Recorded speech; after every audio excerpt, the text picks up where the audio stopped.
All right, day 3.5. Uh, After the meeting, we went directly to the company. The stakeholder had a bit more to say. I tried my best to be like, okay, if I ask you a question, tell me. Because, well, I don't know, man. I just really tried to maintain a solid relationship with him that strictly involves his experience with the country, not just his feelings towards his experience. But anyways, when I got there, I actually called the guys and I was like, I want you guys to meet up with me, and I wanted to show them the brand book that I made for my own company. So yeah, I told you guys I'm working on a website, and I'm a software engineer, and I've learned how to be a software engineer over the past couple of years. Mainly year and about 4 months now, year and 3 months so far. I've been like software engineering, web development, and like slowly transitioning to all the good stuff. So so I took them on and I opened Google Meet because like two were on the factory and one was with me in the company in town. And I basically just opened a page and I started basically giving them the presentation of my company and explaining to them everything we are. But the main thing we discussed was the importance of truly elaborating on a couple of things. One of them was, I mean, and anytime in any brand book, there's always the who we are, what's our purpose, what's our mission, what's our vision, what are our values, what's our tagline, and the target audience that you have, the archetype that you're trying to represent, and ultimately the tone of voice. And the combination of all of these is very interesting because at first I was like, it's obvious. But then when I was doing my brand line, I realized how exhaustive it could be for somebody to kind of like get stuff out of their head. Because I have to explain in detail a whole lot of factors about a lot of things. Like, how do you decide who you are? What's your purpose? Yeah, I want to do good to the world. Like, is it really something specific that you, right? Like, we all want to be good people. We all want to do good in the world. We all, and all that stuff is just fairly straightforward and simple.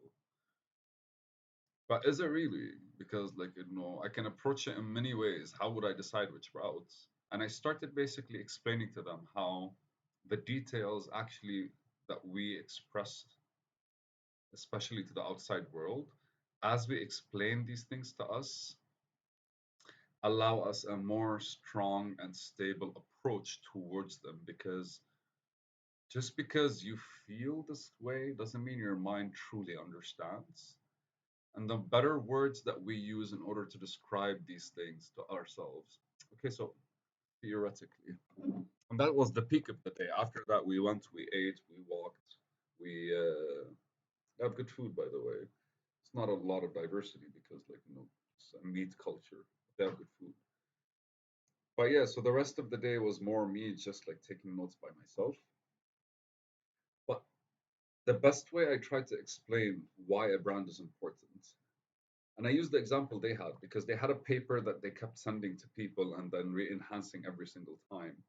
And they've been through enough like designers that tend to always come up with completely separate stuff that don't necessarily sync with what they had before. Because if you talk to a designer, be like, no, I want you to design something for me, and he doesn't actually have clear guidelines, he's gonna get creative. It's not their fault.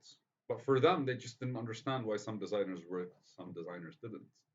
And I tried to see how I can explain it to them in a way where it's not the style of the designer that's an issue, it's the instruction that we give them that's the issue. So that who are we? I stressed on it and I kept speaking about it and I went back and forth and like talked to them over and over again. And that day I took notes, I remember. I took notes about, we recorded those sessions actually. And we recorded one second, there they are. Mm. The day that we actually talked to them was day 5, was not this one. Day 4, sorry. Day 4 was not this one. But ultimately, I wanted to kind of like create that who we are is basically the essence of, like, you can't expect a goldfish to climb a tree, right? So once it understands it's a goldfish, then it understands fully that my strong points are swimming. And that's a good way to explain it. And then our purpose, I go like, okay, so the goldfish is swimming. Like, is she going somewhere? And then our mission, our purpose slash like goal, right?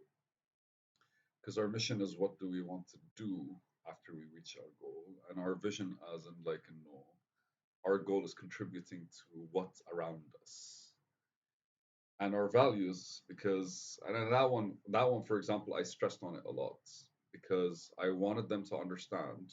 Well, when it came to our vision, I stressed on it a bit because I wanted to understand that what we're doing is impacting society. And I wanted them to see, like, okay, so if we imagine what we're selling is a healthy product, then after a while of then the minute we're successful with selling this healthy product, if we reach a market of 30 to 40%, we have a significant impact on the economic the structure of whatever we look at in front of us when it comes to like the city, the economy, the society. Like we're gonna have 40% healthier people, for example, if the ratios of like people to the actual market are the same. But ultimately, we're reaching lives, and that's why like vision is important. And but the values is because I remember like the day before when I was meeting them, day two, when I was sitting with them, they were complaining how other people lie and they don't. And I stressed on the importance of us understanding our values so we don't divert.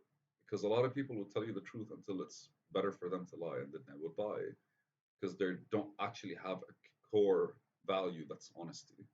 It's just the easier thing to do would always be that, would always be the thing that they would go do.